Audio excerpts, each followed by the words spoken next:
Assalamu alaikum dear students. My name is Mirza Mohammad Usman and I am teaching biology.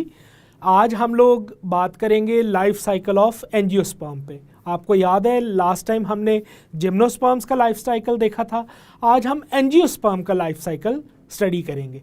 तो आइए इस चीज़ को डिस्कस करने के लिए व्हाइट बोर्ड पे चलते हैं। डियर स्टूडेंट्स, जैसे कि हमने पिछले लेक्चर्स में लाइफ साइकिल्स देखे ब्रायोफाइट्स के, और उसके बाद फिर हमने लाइफ साइकिल देखा जिम्नोस्पर्म का, जिनको हमने कहा था कि ये ऐसे प्लांट्स हैं जो कि सीड प्रोड्यूस करते हैं लेकिन फ्रूट या फ्लावर्स प्रोड्यूस नहीं करते। आज हम देखेंगे एंजियोस्पर्म का लाइफ साइकिल। एंजियोस्पर्म्स ऐसे प्लांट्स होते हैं जो कि फ्लावर्स प्रोड्यूस करते हैं। डियर स्टूडेंट, जैसे कि आपको पता है कि प्लांट्स में दो तरह की जनरेशंस होती हैं। एक जिन्हें हम स्पोरोफाइट जनरेशन कहते हैं,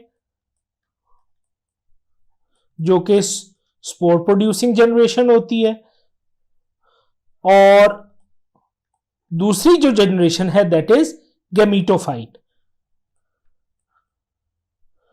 और ये नाम से ही जाहिर है कि ये गैमीट प्रोड्यूसिंग जनरेशन है। जितने भी पौधे आपको अपने इर्द गिर्द नजर आते हैं, जैसे माल्टा, ये अंगूर वगैरह, ये सारे स्पोर प्रोड्यूसिंग प्लांट्स हैं। इन प्लांट्स का जो गैमीटोफाइट है वो बहुत रिड्यूस हुआ है, बहुत छोटा सा है और बहुत ज्यादा एपरेंट नहीं है। जब एक स्पोरोफाइट प्लांट ग्रो करता है और अपनी मैच्योरिटी पे पहुंचता है तो फिर उसके ऊपर फ्लावर्स आते हैं। तो हम ये लाइफ साइकिल शुरू करने से पहले जरा फ्लावर का स्ट्रक्चर देखते हैं, क्योंकि ये एंजियोस्पर्म के लाइफ साइकिल में इस फ्लावर का बहुत इंपॉर्टेंट रोल है। तो आइए उससे पहले हम फ्लावर का स्ट्रक्चर देखते हैं। अच्छा जी, अब इस फ्लावर को अगर आप देखें तो सबसे पहले ये जो इसकी स्टेम है नीचे, इसको पेडिसल कहा जाता है। उसके बाद ये जो रिलेटिवली स्वोलन पार्ट है इसको थैलेमस कहते हैं।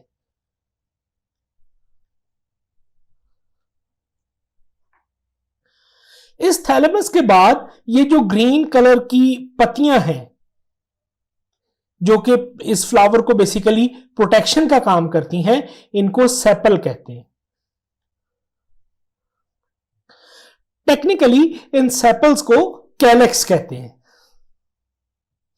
इसके बाद ये जो कलर्ड पत्तियां होती हैं फूल की, जैसे गुलाब वगैरह में आप देखते हैं कि उनमें ये डिफरेंट कलर की, जैसे रेड होता है, येलो होता है, वाइट कलर के जो रोजेज हैं उनमें ये जो पेटल का कलर है वो उसी तरह का होगा। रेड रोजेज में पेटल रेड होंगी, येलो रोज में पेटल येलो होंगी, इसी तरह वाइट रोज में पेटल वाइट होंगी। तो ये जो कलर्ड पत्तियां होती हैं इनको बेसिकली पेटल्स कहते हैं। इन पेटल्स को टेक्निकल टर्म में कोरोला भी बोला जाता है। उसके बाद ये जो येलो कलर में नजर आ रहे हैं ये बेसिकली पौधे के मेल पार्ट्स हैं। इनको एंड्रोसियम कहते हैं टेक्निकली, लेकिन सादा जुबान में इनको स्टेमन कहा जाता है। इनके दो पार्ट्स होते हैं, एक ये इनका ब्रॉडर पार्ट जिसको हम एंथर कहते हैं, और एंथर के साथ ये जो स्टॉक अटैच होती है जैसे ये वाली, इसको फिलामेंट कहा जाता है। उसके बाद जो फीमेल पार्ट्स हैं इस फ्लावर के, उनको बेसिकली पिस्टल कहा जाता है। कार्पल भी इसी स्ट्रक्चर को कहते हैं। इसके फिर आगे से तीन पार्ट होते हैं। सबसे ऊपर ये जो स्वोलन पार्ट है इसको स्टिग्मा कहते हैं। उसके बाद ये जो एक ट्यूबुलर पोर्शन है इसको स्टाइल कहते हैं, और उसके बाद ये जो बॉटम के ऊपर फिर एक ब्रॉडर पार्ट है इसको ओवरी कहते हैं या ओव्यूल कहते हैं। टेक्निकली इस स्ट्रक्चर को गाइनीशियम कहा जाता है। जिस तरह हमने कहा था कि ये स्टेमन को एंड्रोशियम कहते हैं, इसी तरह ये जो फीमेल पार्ट है इसको गाइनीशियम कहा जाता है। फ्लावर जो है बेसिकली ये मॉडिफाइड शूट होती है, रिप्रोडक्टिव पार्ट होता है किसी भी स्पोरोफाइट प्लांट का। अब पौधे के लाइफ साइकिल में दो तरह के स्ट्रक्चर्स होते हैं, एक जिन्हें हम मेल स्ट्रक्चर्स कहते हैं और दूसरे फीमेल स्ट्रक्चर। तो आइए अब हम बारी बारी ये जो मेल स्ट्रक्चर्स हैं यानी कि स्टेमन, और उसके बाद जो फीमेल स्ट्रक्चर्स हैं यानी कि पिस्टल इनको या एंड्रोसियम और गाइनेशियम, इनको जरा डिटेल में देखते हैं और साथ साथ इनको कोरिलेट करते हैं लाइफ साइकिल के साथ। इस डायग्राम में ये जो पार्ट है जिसको हमने ओव्यूल कहा है, उसको यहां थोड़ा सा बड़ा करके आप दिखाया हुआ है। अब इसकी फर्दर डिस्क्रिप्शन मैं आपको इसी स्ट्रक्चर के ऊपर यहां पे दूंगा। अब अगर इस ओव्यूल का स्ट्रक्चर देखें, यहां पे ये जो मैंने बताया कि यहां से निकल के अब उसको यहां शो किया हुआ है, तो यहां सबसे पहले ये जो इसकी आउटर वॉल है, ये आउटर वॉल, इसको बेसिकली हम इंटेगुमेंट कहते हैं। इंटेगुमेंट के बाद ये जो अंदर एक स्ट्रक्चर नजर आता है, ये लाइट ग्रीनिश कलर का, इसको नुसेलस कहा जाता है। ये बेसिकली नरिशमेंट प्रोवाइड करता है ये मेगास्पोर मदर सेल को, और उसके बाद फिर उसके अंदर ये जो स्ट्रक्चर है, this is megaspore mother cell. ये बेसिकली एक ओव्यूल का स्ट्रक्चर है। उसके बाद यहां पे ऊपर की तरफ आपको एक ओपनिंग नजर आती है। इस ओपनिंग को बेसिकली माइक्रोपाइल कहा जाता है। यहां पे एक चीज दोबारा एक रिकॉल कर लें कि ये जो यहां पे मेगास्पोर मदर सेल है इस ओव्यूल के अंदर, ये डिप्लॉयड होता है। अब यहां पे ये जो मेगास्पोर मदर सेल है, यहां इसमें फिर मियोसिस होगी। मियोसिस आपको पता है कि एक रिडक्शन डिवीजन होती है, और इसके नतीजे में यहां पे 3 सेल्स प्रोड्यूस होंगे। अब ये 3 में से जो एक है वो स्टे करेगा और जो बाकी हैं वो डीजेनरेट कर जाएंगे। ये जो यहां पे मेगास्पोर प्रोड्यूस हुआ है, चूंकि ये मियोसिस के रिजल्ट में प्रोड्यूस हुआ है, तो यहां इसका क्रोमोसोम नंबर हैप्लॉइड होगा। अच्छा जी, अब जो यहां पे मेगास्पोर सिलेक्ट हुआ था जिसने आगे फर्दर प्रोसीड करना है, उसमें माइटोसिस होगी, और माइटोसिस में फिर ये 2 सेल्स प्रोड्यूस होंगे, फिर इसमें दोबारा माइटोसिस होगी और उसमें से ये 4 सेल्स प्रोड्यूस हो जाएंगे, फिर उनमें माइटोसिस होगी तो ये 8 सेल प्रोड्यूस हो जाएंगे। 4 ये ऊपर की तरफ चले गए हुए हैं और 4 ये नीचे की तरफ चले गए हुए हैं। ये जिस स्ट्रक्चर के अंदर ये सब कुछ हो रहा है उसको हम एम्ब्रियो सैक कहते हैं, और ये न्यूसेलस के अंदर प्रेजेंट है। जो यहां हमने स्ट्रक्चर देखा था ओव्यूल का, उसमें आउटर लेयर जो थी उसको हमने इंटेगुमेंट कहा था, और उसके बाद न्यूसेलस कहा था, और फिर उसके अंदर मेगास्पोर था। तो जिस जगह पे मेगास्पोर मदर सेल था, वहां पे अब ये एम्ब्रियो सैक बना हुआ है जिसके अंदर ये सारी माइटोटिक डिविजन्स यहां पे हो रही हैं। तो अब तक जहां हम पहुंचे हैं, दैट इज ये जो 8 सेल स्टेज है, जिसमें 4 सेल ऊपर की तरफ चले गए हुए हैं और 4 सेल नीचे की तरफ चले गए हुए हैं ड्यू टू माइटोसिस। अब इनमें से ये जो हर न्यूक्लियस है, इसके इर्द गिर्द एक मेम्ब्रेन बन जाएगी। ये जो 8 के 8 न्यूक्लियस है, ये बेसिकली 7 सेल में डिवाइड हो जाएंगे। ये कैसे होता है ये मैं अभी आपको बताता हूं। अब यहां एक चीज देखिए कि ये जो 3 न्यूक्लियस है, ये एक तरफ चले गए, उनके अराउंड मेम्ब्रेन बन गई, और अब हम इन तीनों को एंटीपोडल्स कहेंगे। उसके बाद जो और 3 थे वो ये दूसरी एंड के ऊपर चले गए हैं न्यूक्लियस, उनके अराउंड भी मेम्ब्रेन बन गई है, और इनको हम एग सेल कहेंगे। उसके बाद जो 2 न्यूक्लियस बच गए थे, एक ऊपर से एक नीचे से, वो ये दरमियान में आ गए हैं और उनके अराउंड भी मेम्ब्रेन बन गई है। इनको यहां पे हम पोलर न्यूक्लियाई कहेंगे। ये जो पोलर न्यूक्लियाई है, ये आगे फिर एंडोस्पर्म टिश्यू बनाने के लिए काम आएंगे। अच्छा जी, अब यहां पे ये जो तीनों सेल्स हैं, इनमें से सिर्फ एक जो है वो एग सेल है, और इसके साथ ये जो 2 हैं इनको सिनर्जिड्स कहा जाता है। इन तीनों सेल्स में से एक एग सेल होगा और उसके साथ 2 ये सिनर्जिड्स होंगे। डियर स्टूडेंट, यहां पे एक चीज याद रखिए कि ये जो जितने सेल्स बने हैं ये सारे के सारे हैप्लॉइड हैं। यहां पे ये जो सिनर्जिड्स हैं, ये पॉलिनेशन के बाद जाइगोट फॉर्मेशन में और अल्टीमेटली फिर सीड फॉर्मेशन में हेल्प करेंगे। यही काम बेसिकली एंटीपोडल्स भी कर रहे होते हैं। तो एंटीपोडल्स और सिनर्जिड्स जो हैं, ये पॉलिनेशन के बाद जाइगोट फॉर्मेशन और उसके बाद सीड फॉर्मेशन में हेल्प करेंगे। अब जहां ये सारा स्ट्रक्चर ये जो बना है, इसको हम सादा लफ्जों में यहां पे फीमेल गैमेटोफाइट कह सकते हैं।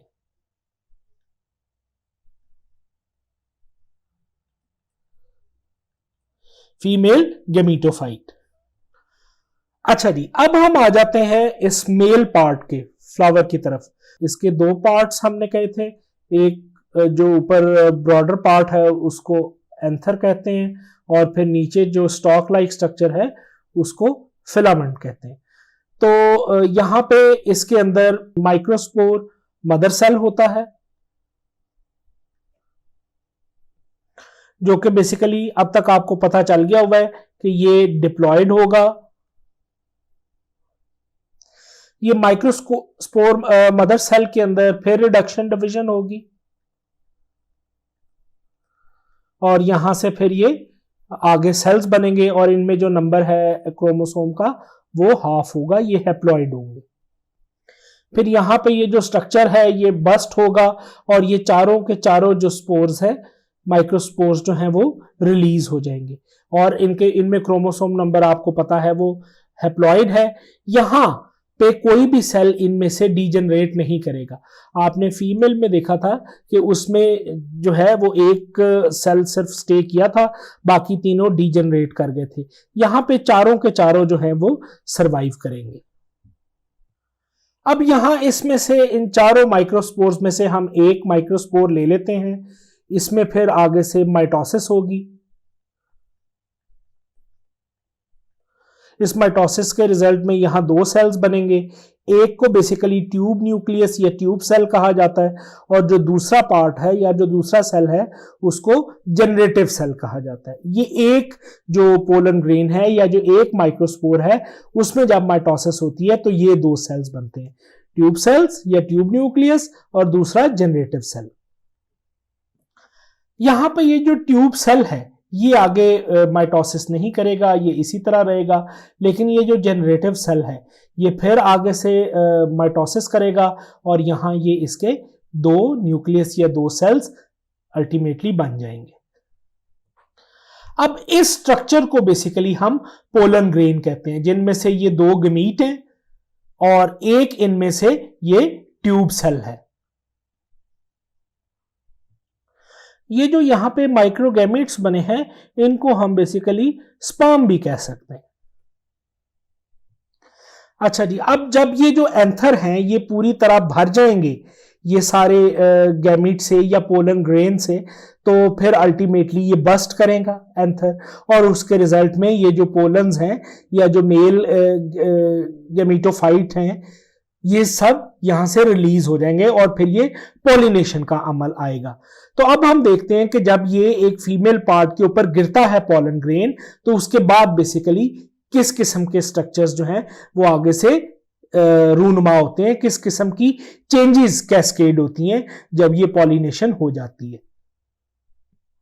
अच्छा जी, अब यहां पे आप ये देखें कि ये जो पोलन ग्रेन है ये इस ओवरी का ये जो ऊपर वाला ब्रॉडर पार्ट है जिसको हमने स्टिग्मा कहा था उसके ऊपर आके ये ड्रॉप हो गया।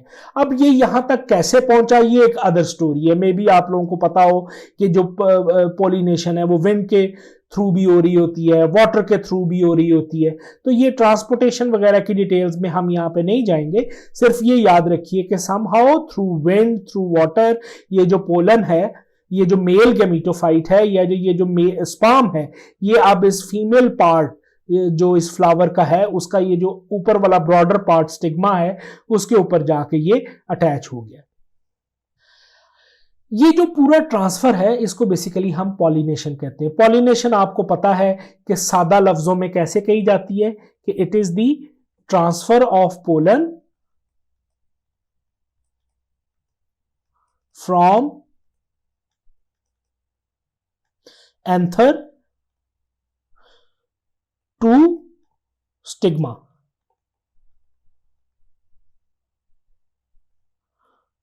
जो कि ब्रॉडर पार्ट है, upper broader part of the female reproductive structure या ओवरी।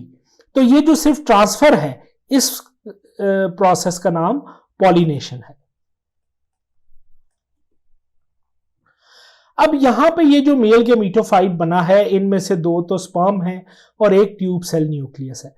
अब सवाल ये पैदा होता है कि यहां पे तो सारे स्ट्रक्चर्स बिल्कुल कोलैप्स हुए हुए हैं, और दूसरा हमने जब ओवरी का स्ट्रक्चर पढ़ा था तो उसमें हमने कहा था कि जो नुसेलस है वो तो अंदर जो मेगा स्पोर मदर सेल्स थे, उसके बाद ये जितने भी स्ट्रक्चर्स बने हैं यहाँ पे नुसेलस ने उनको बड़ा टाइटली सिक्योर किया हुआ है, तो यहां तक पहुंचने तक का तो कोई रास्ता ही नहीं है। तो आखिर ये फिर जो मेल गैमेट्स हैं ये यहां तक कैसे पहुंचेंगे, इस जो एग है यहां तक कैसे पहुंचेंगे?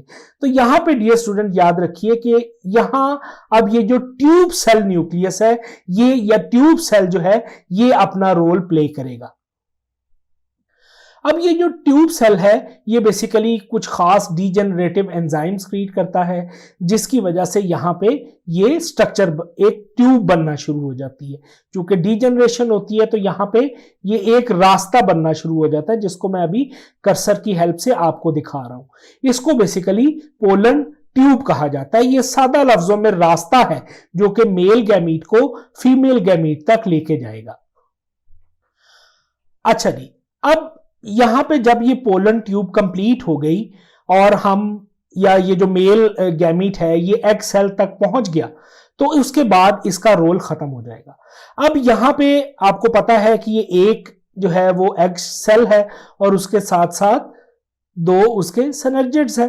तो यहां अब क्या होगा क्या कि अच्छा, यहां एक और चीज काबिल जिक्र है कि हमारे पास एक जो है वो ट्यूब सेल था और 2 स्पर्म्स थे। इनमें से जो एक स्पर्म है वो इस जो एग सेल है उसको फर्टिलाइज करेगा। ये चीज स्टूडेंट्स बड़े ध्यान से देखिएगा।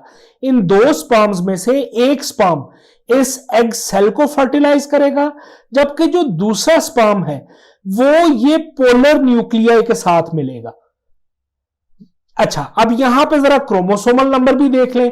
जब ये स्पर्म जो कि हैप्लॉइड था इस एग सेल के साथ मिला, ये भी हैप्लॉइड है, तो अब जब ये फर्टिलाइजेशन हो गई तो यहां पे क्या बनेगा? जाइगोट। Very good. और इसका जो क्रोमोसोमल नंबर है वो 2n होता है जाइगोट का। उसके बाद जो दूसरा स्पर्म है वो ये पोलर न्यूक्लियाई के साथ मिलेगा, और पोलर न्यूक्लियाई के साथ मिलने के बाद ये जो स्ट्रक्चर बनेगा इसको हम ट्रिप्लॉइड एंडोस्पर्म न्यूक्लियस कहते हैं। ट्रिप्लॉइड क्यों? क्योंकि ये 3 न्यूक्लियस हो गए, 2 पहले थे, एक ये स्पर्म का हुआ, तो अब ये ट्रिप्लॉइड बन जाएगा। यहां पे जो क्रोमोसोमल नंबर है वो भी ट्रिपल हो जाएगा। इस स्ट्रक्चर को हम ट्रिप्लॉइड एंडोस्पर्म न्यूक्लियस कहते हैं। अब ये जो स्ट्रक्चर बना जिसको हमने ट्रिप्लॉइड एंडोस्पर्म न्यूक्लियस कहा है, ये बेसिकली फूड बनेगा, फूड स्टोरेज बनेगा इस जाइगोट के लिए। अब यहां पे एक चीज देखिए कि यहां पे 2 न्यूक्लियाई ये स्पर्म के 2 सेल्स को फर्टिलाइज कर रहे हैं। एक तो ये एग सेल्स हैं, इनको साथ मिलकर फर्टिलाइजेशन हो रही है, और दूसरा ये जो पोलर न्यूक्लियाई हैं उनके साथ मिलकर ये एक और स्ट्रक्चर बन रहा है जिसको हम ट्रिप्लॉइड एंडोस्पर्म न्यूक्लियस कहते हैं। तो इसलिए यहां पे हम, क्योंकि ये 2 स्ट्रक्चर्स फर्टिलाइज हो रहे हैं, तो इसलिए यहां हम डबल फर्टिलाइजेशन कहेंगे कि यहां पे डबल फर्टिलाइजेशन हो रही है। एक तो इस एग की फर्टिलाइजेशन हो रही है और दूसरा यहां पे पोलर न्यूक्लियाई के साथ भी एक और स्पर्म सेल आके मिलके उनको भी फर्टिलाइज कर रहा है। अब यहां पे ये जो जाइगोट बना है इसने डिवाइड करना शुरू कर दिया, ग्रो करना शुरू कर दिया, और ये जो ट्रिप्लॉइड एंडोस्पर्म न्यूक्लियस है इसने फूड स्टोरेज करना एंडोस्पर्म के अंदर शुरू कर दी। अच्छा जी, अब यहां पे ये जो एग था ये जाइगोट में तब्दील हुआ। जाइगोट फिर जब आगे ग्रो करेगा तो अल्टीमेटली ये एम्ब्रियो में तब्दील हो जाएगा। ये जो एंडोस्पर्म टिश्यू है ये किस में जाके तब्दील हो जाएगा? ये फूड स्टोरेज में जाकर तब्दील हो जाएगा, कन्वर्ट हो जाएगा अल्टीमेटली इनटू फूड स्टोरेज। अब डियर स्टूडेंट, यहां पे ये जो इंटेगुमेंट है ये अल्टीमेटली कन्वर्ट हो जाएगी इनटू सीड कोट। जो सीड का आउटर हार्ड कोट होता है वो बेसिकली इंटेगुमेंट होती है। अब जो फ्रूट प्रोड्यूसिंग प्लांट्स हैं उनमें यही जो ओवरी की दीवार है ये फिर जब आहिस्ता आहिस्ता पकेगी तो अल्टीमेटली ये फिर फ्रूट भी बनाएगी, और जो सीड प्लांट्स हैं उनमें सिर्फ ये सीड का कवर बनाएगी। तो ये भी यहां पे आपने याद रखना है। अच्छा जी, अब यहां पे हम वो सिनेरियो ले रहे हैं जिसमें ये सीड बन गया अल्टीमेटली, तो सीड जो है फिर डिस्पर्स हो जाएगा थ्रू विंड, थ्रू वाटर, फिर जब वो फेवरेबल जगह के ऊपर जाके ड्रॉप होगा उसके अंदर जो एम्ब्रियो है वो ग्रो करेगा और अल्टीमेटली फिर वहां पे दोबारा एक नया स्पोरोफाइट प्लांट जो है वो बनना शुरू हो जाता है। जो यंग स्पोरोफाइट है अल्टीमेटली ये फिर जब दोबारा और ग्रो करता है, जर्मिनेट करता है, तो फिर ये मैच्योर स्पोरोफाइट बन जाता है। इसके ऊपर फिर फ्लावर्स लगते हैं, साथ में फ्रूट्स वगैरह लगते हैं, और फिर ये दोबारा वही साइकिल दोबारा से यहाँ पे शुरू हो जाता है।